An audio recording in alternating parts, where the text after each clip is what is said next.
Dear friends, I'm glad to welcome you to our channel. Today we will go on an unusual journey through philosophy to touch on a great theme that has always occupied the minds of people, the theme of immortality. For thousands of years, thinkers have tried to understand, what does it mean to be eternal? What role do mind, soul, matter, and the universe itself play in this? And why is the longing for eternity so deeply intertwined with our culture and way of life? The philosophy of immortality is not just about reflections on what awaits beyond ordinary existence. It is a mirror that reflects the dreams of humankind, its hopes, and its deepest questions. Every thinker, from ancient sages to modern philosophers, contributed a unique note to this grand chorus of reflections. If we look back into history, the first to seriously reflect on eternity were the sages of the ancient East. In Indian philosophy, eternity was understood as a continuous cycle of being. Here the idea was born that human life is not limited to a single existence, but is part of an infinite cycle. For the thinkers of this tradition, the goal was not simply to preserve oneself, but to be liberated from endless repetitions and to reach harmony with the cosmos. Chinese philosophers viewed eternity differently. Confucius, for example, paid little attention to questions of the afterlife, believing that the main goal was to live with dignity here and now, leaving a strong trace in descendants and traditions. Taoist thinkers, on the other hand, sought union with the Tao, the eternal source of all things, where the difference between life and cosmos disappears. In Greece, the theme of immortality reached a new scale. The Pythagoreans saw the soul as an eternal principle capable of passing from one state to another. For them, philosophy was a way to prepare for this path. Plato went even further. In his dialogues, he expressed the idea of the soul as an eternal essence related to the world of ideas. He argued that our earthly life is only a temporary stage, while true reality exists above it. His student Aristotle took a more practical approach. For him, eternity was not so much about individual existence, but about the mind's participation in the universal and eternal logos. The Stoics offered their interpretation. For them, everything returns in the great cycle of the cosmos. True immortality, in their view, meant living in harmony with nature, when a person becomes part of the eternal order. With the rise of the Christian tradition, reflections on eternity change. Augustine spoke of eternity as the highest reward, a union of the soul with the source of truth. For him, this path was connected with faith and inner purification. Thomas Aquinas combined Aristotle's philosophy with Christian doctrine. He claimed that the human mind is capable of comprehending the eternal, but the fullness of this path is possible only through union with the divine.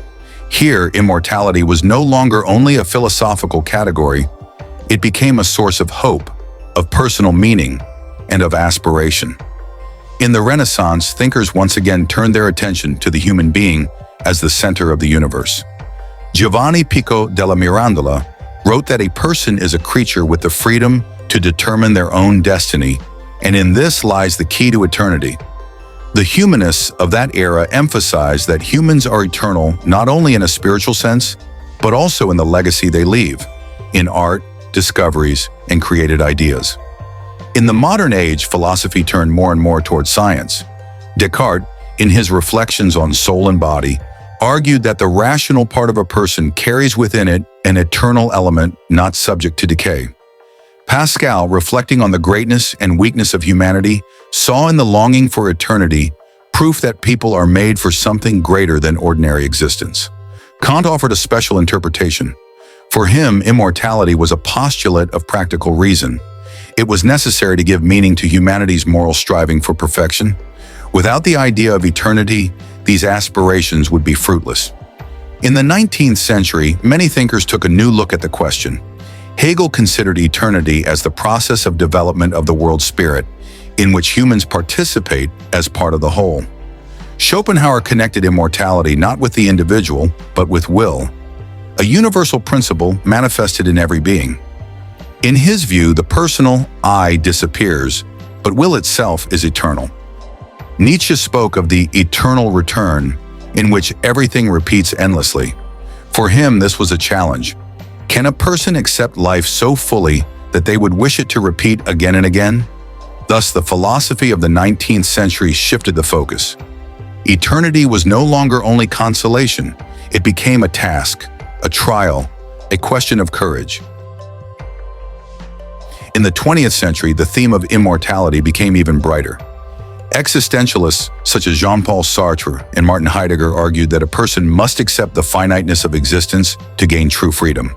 Yet even in their approach, the striving for eternity remained, through creativity, through the deep experience of life. Karl Jaspers spoke of limit situations, in which a person encounters the mystery of being. Here one discovers oneself as open to something greater than ordinary existence. Russian philosophers of the Silver Age, Berdyaev, Solovyov, Florensky, saw humans as bearers of freedom and creativity, capable of eternity. They emphasized that immortality is not just continuation, but a qualitatively new state, connected with the revelation of the human essence. The 20th century was a time of rapid scientific progress, and philosophers could not ignore it. Some tried to find confirmation of eternity in physics and cosmology, others in biology. Theories of cosmologists about the infinity of the universe or the ideas of parallel worlds inspired philosophers to reflect on multiple forms of existence. Psychology and neuroscience asked, can consciousness persist independently of the body? Thus arose a new field, the philosophy of mind, where immortality became a mystery not only religious or metaphysical, but also scientific. Today, the philosophy of immortality unites many different approaches. Some thinkers see it primarily as a symbol of hope and striving for perfection. Others look for its manifestations in culture, memory, and the legacy that humans leave behind. There are also those who speak of technological possibilities. The development of artificial intelligence, genetics, and cybernetics raises questions. Can humans ever achieve eternity through science? Here, philosophy merges with futurology. It is important to note that for philosophers, eternity is not always about literal continuation of existence. Often it is a symbol of striving for the ideal, for truth, for beauty. In this sense, works of art, great discoveries, and transformative ideas are immortal. Plato, Dante, Shakespeare, Dostoevsky. They all live on in culture, in humanity's memory. Looking back, we see something astonishing.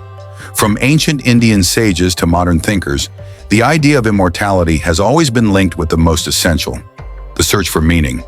For some, meaning lay in union with the cosmos. For others, in the personal eternity of the soul. For still others, in the legacy left to future generations. But in all cases, it was an attempt to go beyond limits and to touch the eternal. The philosophy of immortality teaches us that humans are always more than ordinary existence. Thinkers of all times show the longing for eternity is not just a dream, it is part of human nature. Dear friends, our journey has come to an end. We have seen how different eras and thinkers understood immortality in their own way. Some saw it in the soul, others in the mind, still others in culture and legacy.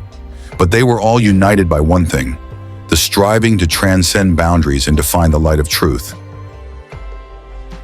Thank you for your attention, for your interest, and for sharing this reflection with me.